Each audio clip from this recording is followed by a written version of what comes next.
When I was in university, we were given various topics to research and write a short essay about in Japanese class, and I was given the topic of Gakkyu Hokai. This can be roughly translated to classroom collapse, and it was a topic that gained prominence in the late 1990s, as people feared that, indeed, classrooms across Japan were collapsing.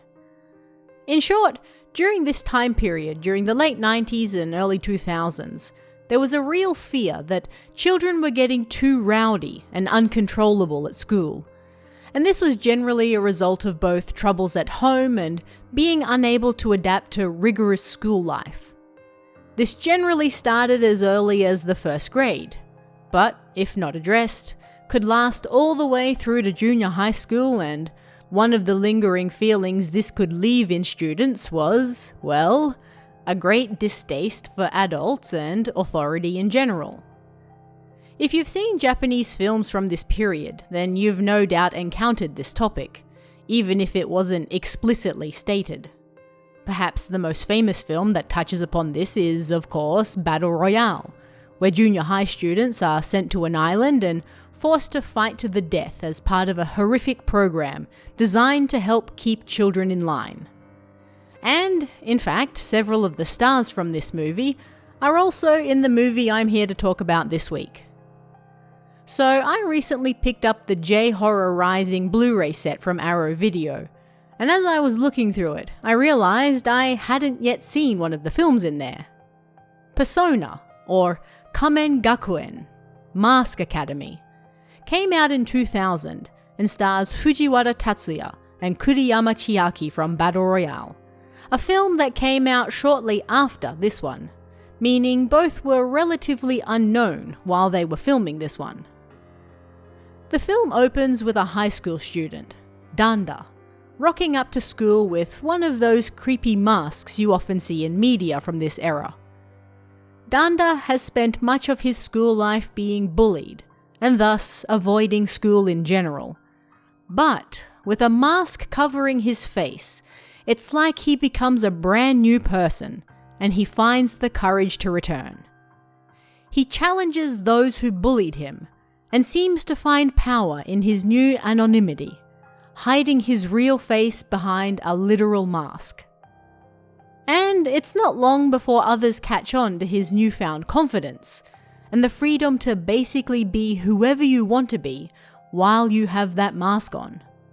So day by day, more and more students show up also wearing masks. The trend is spreading, much to the confusion and even fear of the teachers. These formerly quiet, obedient students are now rowdy, violent, and more than happy to do whatever they want, whenever they want. Authority is being challenged behind the safety of anonymity. In fact, all of the students wearing the masks have now started calling themselves Danda, in an almost modern interpretation of, "I'm Spartacus." At the same time, Danda's classmates, Yuki and Mitsugu, get an email from an old friend, Shuji, who invites them to a super special party. Everyone there is wearing masks and getting up to all sorts of mischief. After all, when nobody knows who you are, people suddenly become a lot more brave. Yuki then meets the creator of all these masks, played by none other than a fresh-faced Fujiwara Tatsuya. He is, in essence, the young man who enables all of this, although it's evident at a glance that there's a deep sadness within him. Yuki and Mitsugu then meet up with Yaba, Yuki's relative and a reporter for a weekly magazine.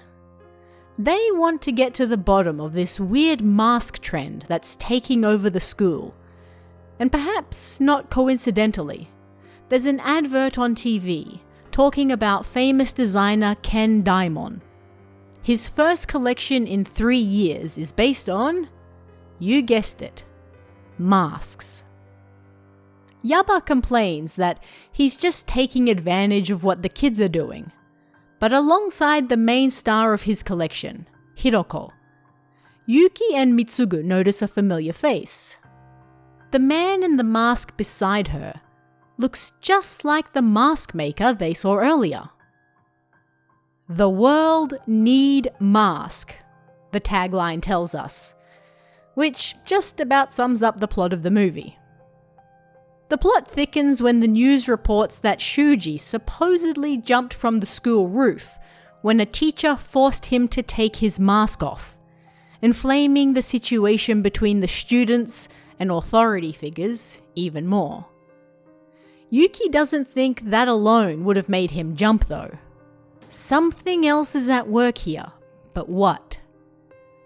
The masks have become a sort of cult, with their wearers proclaiming this is the only way humanity can truly be free and equal.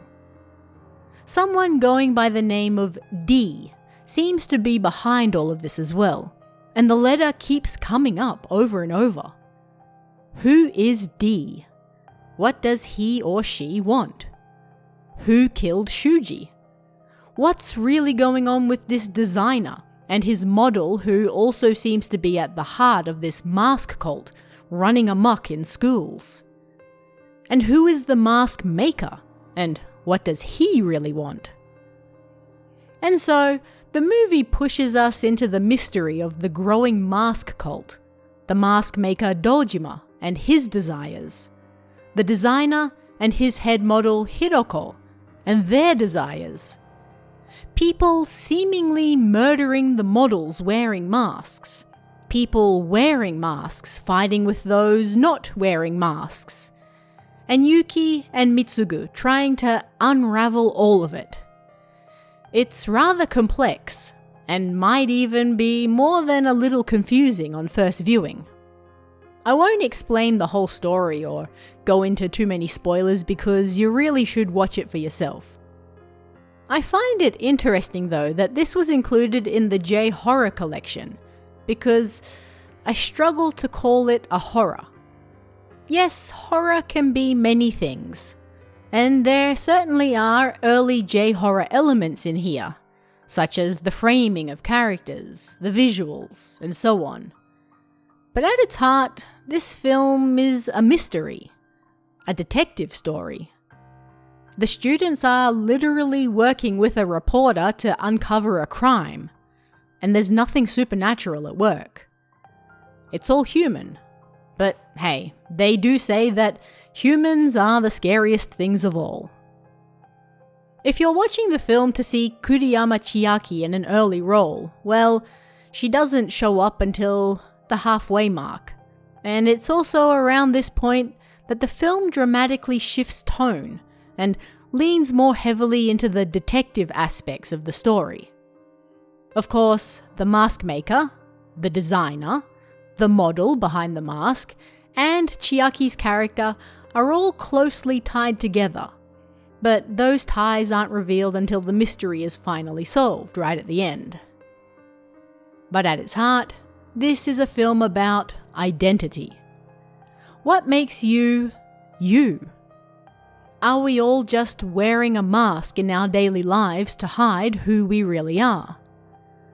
Are we not actually free until we are able to live anonymously, free from the fear of bullying, free from the fear of repercussions, free to finally do anything and everything we've ever wanted because nothing can ever be traced back to us?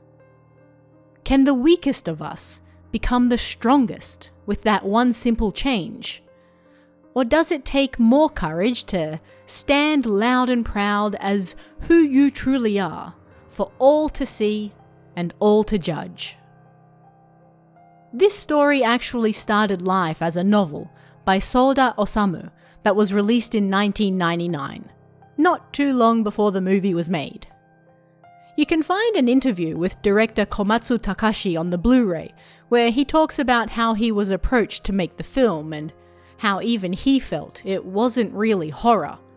But J-horror was booming at the time, so they did try to add elements and even market it a little that way. I highly recommend checking that out if you can. It's always nice to hear from those directly involved, and There's quite a lot of behind the scenes information there. Is this the scariest movie around? Absolutely not.